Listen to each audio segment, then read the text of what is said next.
history teaches us a lot of things, including that people like getting up and leaving places behind. In other words, they abandoned them. Don't abandon this video, because Stay we've got tuned.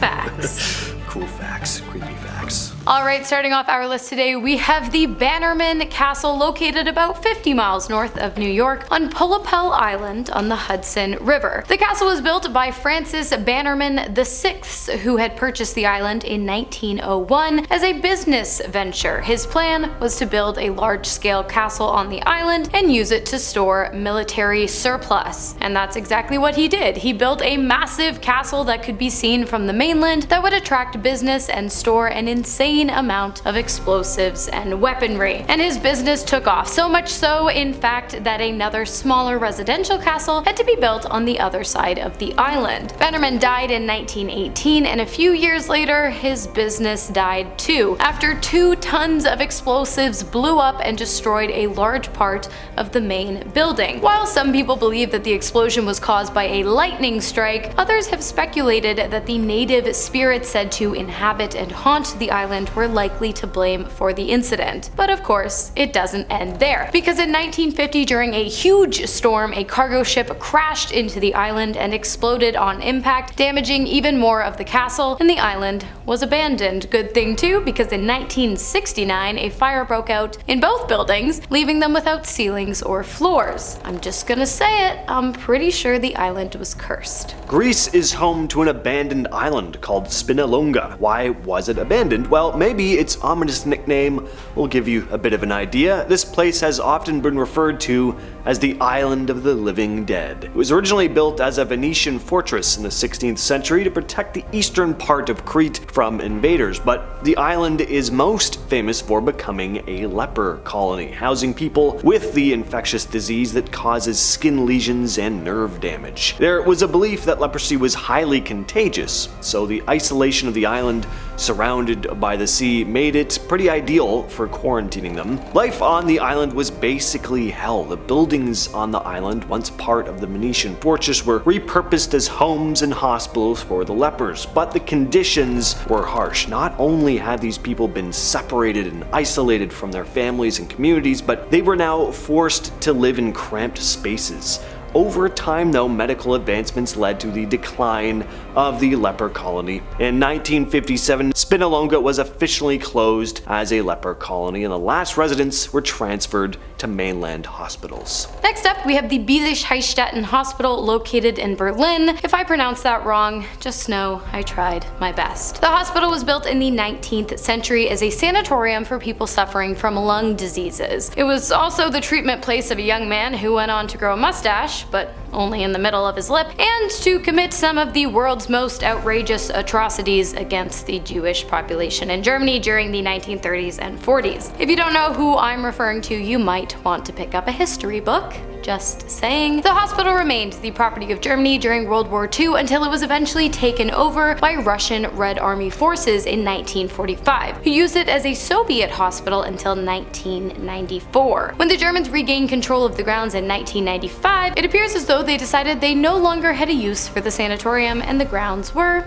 abandoned. There is actually an abandoned castle in Germany called Castle Frankenstein that is open to tourists, and apparently there was a mad doctor who conducted crazy experiments there. I think I need to go to Germany now. The castle dates back to the 13th century. It was built by a man named Lord Conrad II, who later named himself Frankenstein, but he's not where the creepy stories come from actually. Johann Conrad Dippel was born in the castle in 1673.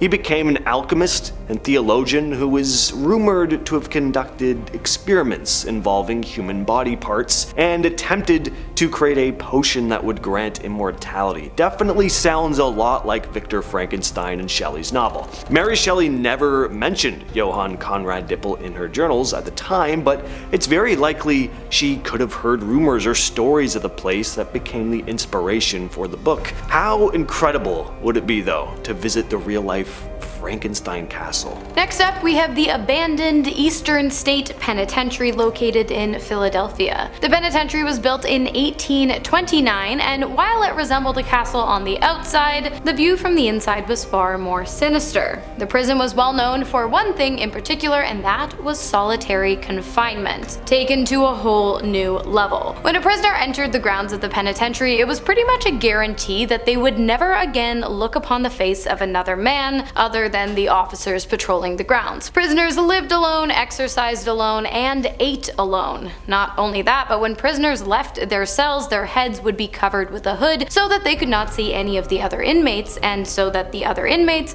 would not be able to see them. In 1931, the solitary ways were abandoned due to overcrowding in the prison. There simply wasn't enough space to keep everyone separate. While this was a welcome change for many inmates, punishments remained the same, a popular punishment being chaining an inmate's tongue to his wrists for some reason. The prison closed in 1971, and it was abandoned until 1994, when it was reopened for dark tourism adventures, because if there's one thing the government loves, it's making money off of the public's morbid curiosity of their country's past atrocities. This next place is spectacular looking. It would be a perfect set for a Lara Croft movie, and it turns out it was. Prohm Temple in Cambodia was built in the late 12th and early 13th centuries by King Jayavarman VII. It was a Buddhist temple and a place of learning. It's now this beautiful blend of nature and architecture. Over the centuries, the surrounding jungle has started reclaiming the space with massive trees and thick roots growing over the stone structures. It's a really cool fusion of man-made and natural elements, which is why Thap Prom is nicknamed the Jungle Temple. It sat untouched for centuries. It was abandoned after the fall of the Khmer Empire, but it's not just being left to decay anymore. They're now doing restoration work to stabilize the structures and prevent the place from just collapsing altogether. At the same time though, they're still allowing the jungle to creep in and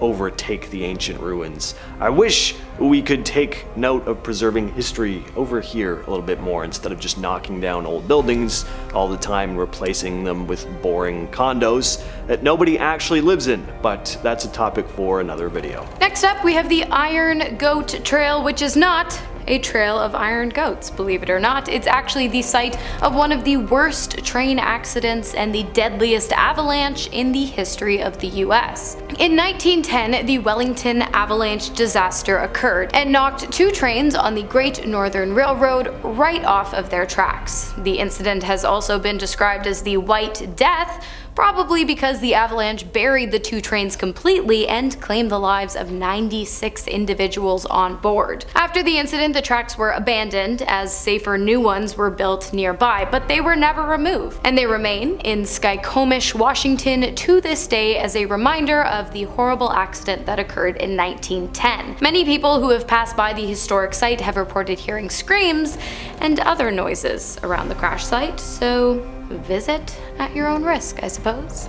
Next on the list, we have an old west ghost town, Garnet, Montana. It was a gold mining town that was actually abandoned twice. First, when the town was only about 20 years old, the gold started drying up and the population quickly dropped from 1,200 to around 150. On top of that, a massive fire broke out in 1912, which forced the remaining population out. In 1934, though, gold prices skyrocketed and people started heading back to the town to make a living, but then World War II happened. There was a restriction on dynamite, which made mining a lot more difficult. The town was abandoned for a second time. The old ghost town is known to have a number of haunted spots to this day, like the saloon where the sounds of ghostly laughter can be heard late at night, or the Wells Hotel where a translucent, somber female figure is sometimes seen gazing out of the upstairs windows. And in winter, some visitors have seen footprints in the snow leading into buildings, only with no footprints leading back out. And when they go inside and take a look around expecting to see whoever made the footprints, they'll find the place is completely empty. Next up, we have London, Ontario's abandoned asylum for the insane. The facility was opened in 1870 and it was not lovely. Designed to be a safe haven for those suffering from mental illness, it was anything but. While male patients were often treated or mistreated with restraints and shock therapy, female patients underwent treatments that were far more invasive. On the grounds and in the name of mental health care, 16 unnecessary hysterectomies were performed, as well as 93 other unnecessary and invasive reproductive surgeries. Why? Well, to be quite frank, because doctors were pretty dumb and incredibly twisted back in the day. And they often believed that many females suffering from mental health issues were suffering as a result of some kind of complication with their anatomy. Luckily, the hospital, a scourge on Canadian medical history, was eventually shut down and abandoned. Today, it is completely boarded up and has fallen into a state of disrepair. Like almost every single place on this list, I recommend you do not go here, because not only is it incredibly creepy and sad, it's also dangerous, and it looks like it could collapse at any given moment. Did you know that there's an abandoned underground city in Seattle? Underneath Seattle's Pioneer Square neighborhood is a hidden underground labyrinth. So after the devastating Great Seattle Fire of 1889, which destroyed a huge portion of the central business district, the city raised the street level by filling in the area between the existing streets with soil, essentially creating an elevated ground level. But some business owners were quick to rebuild before the new streets were completed, not knowing that their ground floors would soon be below ground level. So now you have this network of tunnels and passageways beneath Pioneer Square. In 1907, city officials condemned the underground maze, fearing that the underground environment could contribute to the spread of disease, and for decades these underground ruins were forgotten. But then a local historian came along and started restoring some of the underground passages. In 1965, tours of the underground tunnels began, and these tours are still a thing today, so definitely something to add to your list if you're heading to Seattle anytime soon. Gross. The underground passageways? No, I'm still thinking about the last thing I said. Oh, okay. You gonna be able to sleep tonight? You know what? No. I hope I'm able to sleep tonight, you guys. I'm tired. It's hot in Canada. Well, with all that said, folks, I've been your host, James. I've been your host, Hannah. We're gonna catch you next time. That we will.